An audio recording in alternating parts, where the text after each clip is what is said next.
सिंध में सखर बैराज, मंछर ढंढ, दादू, जोही ऐं खैबर नाथन शाह समेत मुख़्तलिफ़ हंधनि ते आयल ॿोॾि खां पोइ पाणी जी सतह घटिजण शुरू थी वई आहे ऐं सिंधु दरिया में पाणी जे निकाल जो सिलसिलो जारी आहे। दादू ज़िले में हिफ़ाज़ती बंदनि ऐं रिंग बंदनि ते पाणी जी सतह घटिजण शुरू थी वई आहे। मंछर ढंढ मां पाणी सिंधु दरिया में छॾण खां पोइ मंछर ढंढ में हिन वक़्ति पाणी जी सतह 22.3 फुट थी वई आहे। ॿिए तरफ़ सखर बैराज ते बि पाणी जी सतह में तेज़ी सां घटिताई थी रही आहे। 24 कलाकनि दौरान बैराज में 5000 क्यूसिक पाणी जी घटिताई रिकॉर्ड कई वई आहे। आबपाशी खाते जे इंजीनियर बलराम जो चवणु आहे त ॿोॾि सबबि ॿुॾी वियल शहर खैबर नाथन शाह वटि पाणी 6 खां 10 इंच घटिजी वियो आहे। फ्लड प्रोटेक्टिव बंद FP वटि पाणी जी सतह 2 खां 3 फुट घटिताई रिकॉर्ड कई वई आहे। मेहड़ वेझो सुप्रियो बंद वटि पाणी जी सतह घटिजण शुरू थी वई आहे।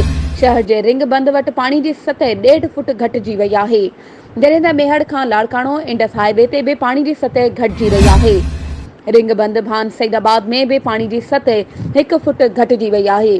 दादू में चकपुल ऐं सिम नाले में पाणी जो वेकिरो घटि थी वियो आहे। ॿिए तरफ़ LBODC जी सिम नाले में पाणी जी सतह में ख़तरनाक हद ताईं इज़ाफ़ो थियण खां पोइ आबपाशी खाते पारां 0 पॉइंट वटां कट ॾियण जो फ़ैसिलो कयो वियो आहे, जंहिं जे ख़िलाफ़ इलाइक़े वासी सरापा एहतिजाज बणियल आहिनि।